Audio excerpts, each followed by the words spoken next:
That's where I struggle with it. That's what I hear from a lot of different parents. So one of the things you're going to see with this is you will never get robotic pre-programmed kinds of behaviors. In fact, robotic behavior is often talked about as a symptom of autism.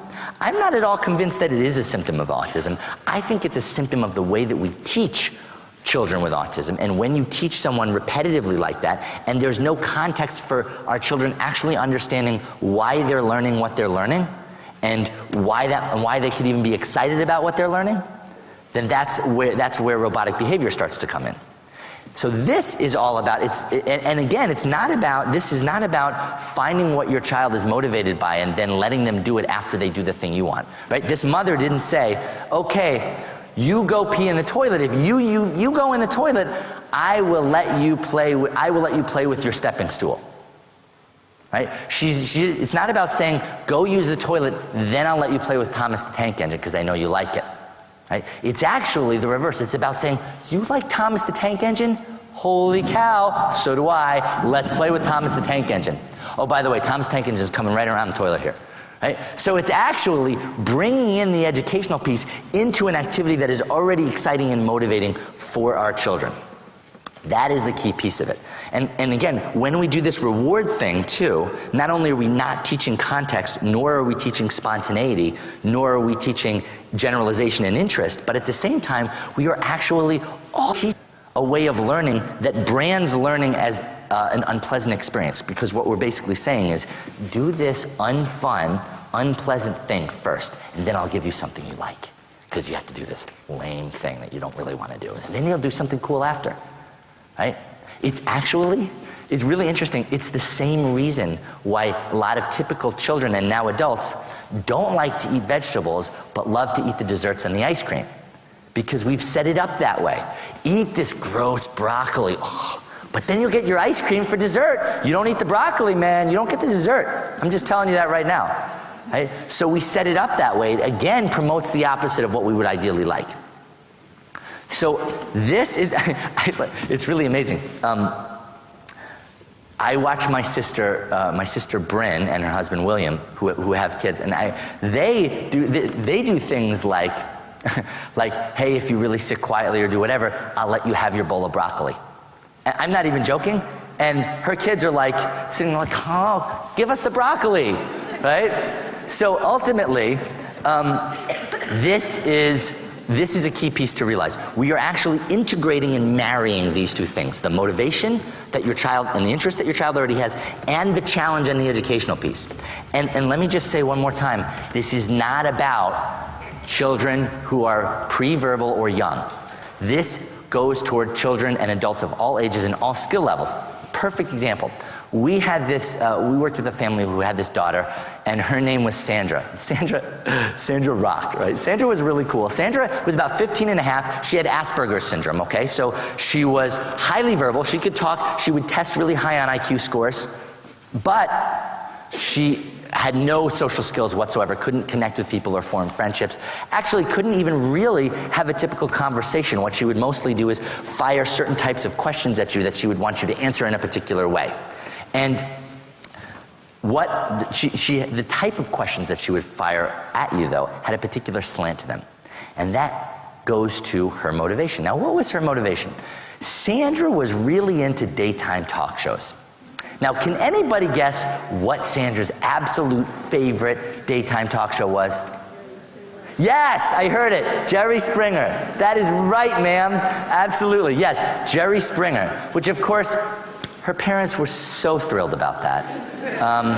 And as long as we're on this subject, I just have to say, as a representative of my countrymen, that I think I speak for all Americans when I say that we are all very deeply grateful that somebody took the time and the effort to film and get video footage of American citizens at our most humiliating and then ship that footage all over the world. Very happy about that. Anyway, her parents were not thrilled, to say the least, about this whole focus and excitement about Jerry Springer. And what Sandra would do is Sandra was all about she was the Jerry Springer character. It was like she was the one running the daytime talk show. And everybody else was part of the Jerry Springer panel, right? And she would do all sorts of things. I'm thinking, what can I use as an example? Oh, she would do things like this. She'd either get a spoon or a roll of paper like this, or a stick, something that looked like a microphone, right? And she would walk not just through the house, but down the street, and she'd walk up to people and say, "So Bob, why'd you sleep with your wife's sister's cousin?" And of course, her parents would be like, oh my God, this is so inappropriate, honey. And they were just like, we must break her of Jerry Springer. How do we do this? So they came to the startup program, and they came with this really big agenda of, we gotta break her of this Jerry Springer thing, and they had tried lots of different ways, lots of different times to try and stop the Jerry Springer thing. And of course, what happened is Sandra just got more and more into it the more they pushed like that. So they come to the startup program, and they're like, listen, two things. Number one, we really do want to help her move beyond the Jerry Springer thing. Number two is, we'd actually love her to just be able to have a typical conversation with people. Like, you know what? If she could have a typical conversation about like what she liked to do on the weekends, what we like to do on the weekends, we would be thrilled. That would be awesome. So we said, okay, let's look at this principle. We need these two things, right? We have the motivation, Jerry Springer. Oh yeah, baby, we got that. And we have the educational goal. The educational goal is have a typical conversation about what we like to do on the weekends. Great, that's all you need. So they get home from the startup on Saturday, and they go into Sandra's room, and they set up in the middle of her room a real floor mic, like an actual mic, which Sandra's never gotten to have before. And they set up these 4 chairs along the wall with both of her parents, her aunt, and a family friend, and they're like the Jerry Springer panel, right? Sandra comes in, full lips out, because she's so excited. She's got the mic, she's got the panel. And one of the things that was really, I think a lot of you will relate to this who have children and adults with Asperger's syndrome, is Sandra was very monotone and no facial expression, no displays of emotion. So she kind of, even when she'd ask the Jerry Springer question, sometimes she'd mimic Jerry Springer, but most of the time she would just talk like this and have this kind of expression and just talk in monotone like that. So the first things they noticed was that Sandra actually appeared genuinely excited about this. She was jumping up and down, she was grabbing the mic, she was really excited, and she goes over and asks them why they slept with their wife's sister's cousins or whatever, and they answer her. They just get really into it and they answer her. And Sandra is excited, and she's asking them questions, and it's about 25 minutes in, and Sandra's father throws out a question, which is not allowed, by the way, because it has to go along. Jerry Springer asks the questions, Jerry Springer doesn't answer the questions, right? But this has been going on for a while. He just really gently throws out a question, and Sandra answers it. And they all sort of look at each other for a second. They're like, okay. And then about 5 or 6 minutes later, Sandra's mom asks a question, and Sandra answers it. And so slowly they start to ask more and more questions, and the whole tenor of the conversation starts to change direction. And after about an hour and 40 minutes of this is really starting to flesh itself out, they are actually sitting around in her bedroom, quite literally, having a conversation about what different people on the show like to do with their weekends and like to do on the weekends. And Sandra's talking about what she likes to do, and all the people sitting there talking about what they like to do. The exact kind of typical conversation that they were looking for, they got. But the key is they thought Jerry Springer was in the way of them helping her with this. So they're trying to stamp that out so they could get her to have this conversation. But what they saw was that that Jerry Springer was not in their way. Jerry Springer was a doorway.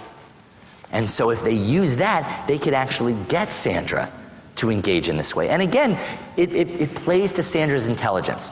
Sandra had the capability to have that conversation. Maybe it was a little hard for her. Maybe it wasn't her first choice favorite thing in the whole wide world.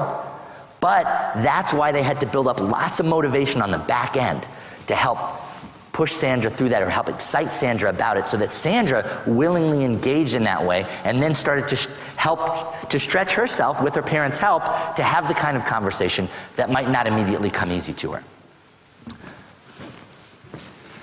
So this is a powerful principle. Keep this in mind. You always want to have an educational goal and a motivation that your child is into. I'm going to jump right into the next principle. Okay, it's called teaching socialization through interactive play. Okay, this is really important because, again, the socialization part is key, I tend to see what I sort of think of as an excessive focus and almost an obsession on academic skills as a point of progress for our children. And you know what? Academic skills are important. That's great. If a child's making progress in that area, that's wonderful. But let's really put that in the larger picture of what's most important for our children, what they most need help in, and what's most going to benefit them later on. Right? We could, at the Autism Treatment Center of America and in the Sunrise program, we could spend our focus and get your child to really improve in math and reading, to the point where they're caught up to grade level. And that's great. Then they'll be caught up to grade level. But the problem is they'll be caught up to grade level in math and reading, but they'll still be totally autistic, still have difficulty making friends, not be able to laugh at jokes, not be able to connect with people. Right? We would rather have your child really be able to make friends and have fun in that way and connect with people. And then, if they need help in math and reading, let's help them in math and reading. But we have it's really clearly in that order, And you know what? And I'm sure you can all relate to this, right? When I talk to parents, I don't have parents coming up to me when I ask them like what their dreams are and their hopes are for their children. They don't say, you know, I hope that one day my child could be 2 years ahead in math. Right? Now that would be great, that would be good, but what do people, what's really important? What I hear from people is, you know, I hope that one day my child has a bunch of friends, or has a girlfriend or a boyfriend, or has a job that they really like, or complains about their taxes. It's probably an American one. But that they really live all the pieces of their life that we find really satisfying in our life. And then, once they're really seeing success in that area, if they're still behind in math and reading, and by the way, oftentimes they're not, because the main reason they were behind is because they weren't learning from people because they were disconnected from people. So oftentimes by tackling this, you do take care of, by default, these other areas. But if you don't, yes, then we can address those areas. We'll have more of the child's willing engagement then anyway, but they'll already have been successful in the areas that is really most important for them, which is in connecting with other people. And you know what? More and more studies are actually coming out. I just read one a couple days ago. More studies are coming out that are showing that academic success is far less a predictor of being successful in other areas of life than is ability socially, to make friends, to be liked, to connect with other people. That actually has a far greater effect on your trajectory in life anyway. So we stay focused on that area like a laser beam. And we address other areas as they come up, but we stay focused on this area, which is where our children can most use help and where they're going to benefit the most from. And even if we are teaching reading, even if we are, we don't just spend the whole time looking at the book and reading. We might read 2 pages and then act out what just happened on the 2 pages. So everything is interactive. Now there's some just little helping hints that I can throw out that help with implementation of this principle in a practical sense. The first one is we call it the 3 E's: energy, excitement, and enthusiasm. And look, take the example of a circus, right? Circuses are exciting and engage kids across cultures. And that is because circuses are masters of the 3 E's. Circuses know all about it. They know that that's the best way to engage, is if they infuse everything that they're doing with a real sense of color and excitement and enthusiasm and energy. So that actually matters. It might sound simple, but it's actually quite important. If you add the 3 E's to any other learning activity or any activity that you're doing with your child, guaranteed it will increase your child's overall attention span and engagement. It's an easy thing to do, and it adds a lot to whatever you're doing. 3 other pieces to this principle. First one is celebrate. Celebrate is important, right? Now, again, a lot of people say, oh, I already do that, right? And it looks like, oh, nice job, excellent job, sweetie, awesome, you did that, right? That's praise, that's cool, that's good, but we mean really celebrate. We mean actually getting excited. Think of something in your life, right? You all have something in your life that you're passionate about, that is really exciting to you, right? That's what we want to do when our children really come through and do something that they've been trying to do and that they get right. Right? We want to really get excited, like, yes, you did it, you just used your words, that is awesome. Right? We want to get really excited. Now, listen, you don't have to do it like me. right? That's me, okay? That's the way I do it. You do it in your way. You don't have to try and be me. You don't have to try and be American. You all have your own personalities. But there's a way that however you are when you get really excited and invested in something, the maximum of what you do. And you know what? It doesn't even have to be loud. In fact, if your child has hypersensitive hearing, you don't even want it to be loud. Right? But there's lots of ways to do it, right? If I have a child who maybe has sensitive hearing, then no, I'm not going to scream and jump up and down, but I might go, oh, that was great, awesome. Sometimes getting more quiet actually brings more emphasis to what you're doing anyway. So there's lots of different ways to do this, but the key thing to realize is big reaction equals maximum chance of repeat performance. Big reaction, repeat performance. And I'm going to tell you about a situation where that can actually come back and bite you. But in this situation, it absolutely helps you. Whenever your child does anything like that you want them to do, you want to get a maximum celebration going because that maximizes the chances of a repeat performance. Secondly, we want to encourage our children to be good triers. Now, what does that mean? First of all, in complete honesty, most of the children that we work with in the Sunrise program aren't very good triers. They'll try once, and then they're done. They don't get it right, they're moving on. Right? Now, this is one of the many examples where this comes from our own life, right? Most of us, as adults, are petrified of failing, of looking, quote, stupid in front of people, of being judged, of doing something and falling flat on our face, of failing. So we'd much rather either do it and get it right or not have anything to do with it. Right? We don't want to do it and get it wrong, especially repeatedly, especially with people watching. We can't live like that and not have some of it translate down to our children.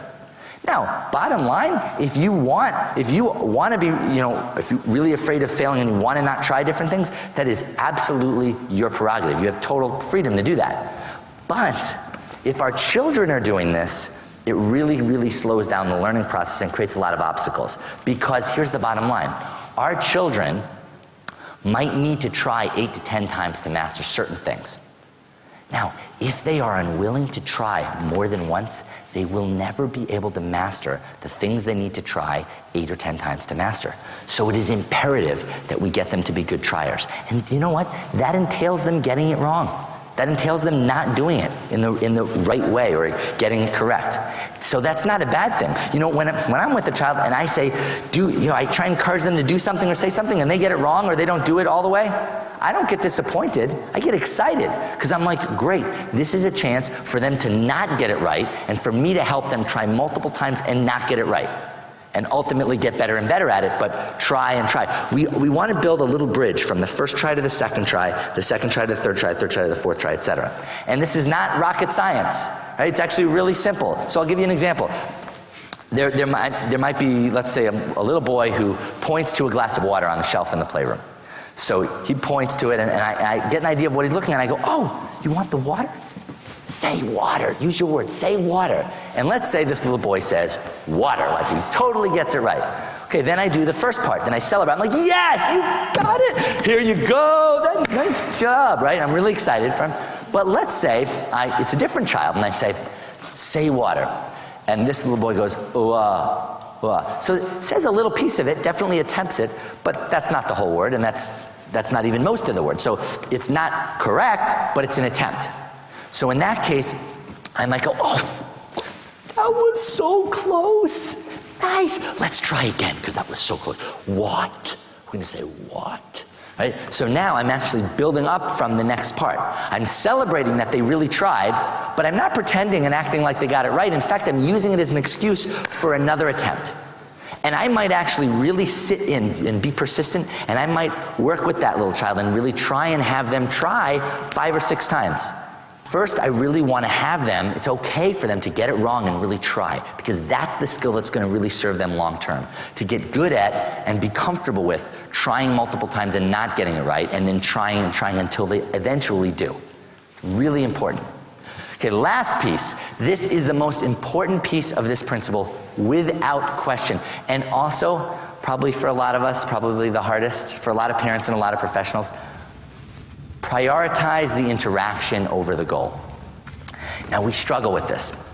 We struggle with this because we're really into goals. We really want our kids to get these certain things. And you know what? In the Sunrise program, we are very focused on goals. We have lots of goals in the Sunrise program. So this isn't about not having goals or putting your goals aside.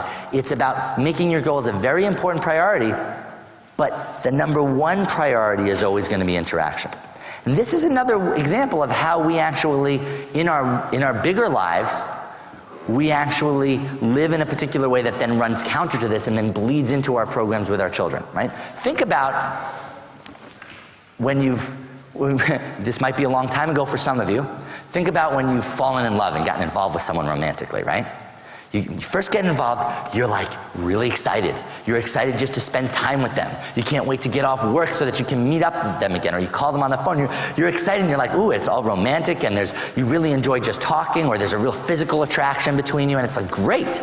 And everything's great. And you know what you love about it?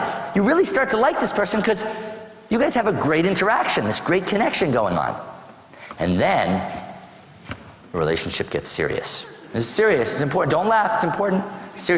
Maybe you're not seeing, you're seeing each other exclusively, or you get married, or you date, you date over a long period of time, or whatever your definition is of serious, and then it's serious. And then what happens is, something happens to this, which is all of a sudden, other priorities enter the equation.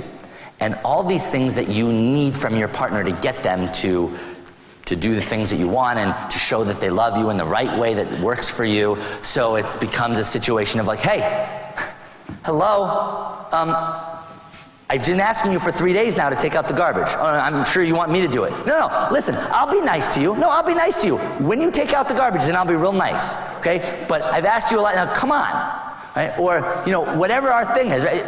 You said you were gonna be home at 6. It's 7:30. What, I'm just waiting around for you? Oh, this is great, this is really fun. I'm just waiting around for you, right?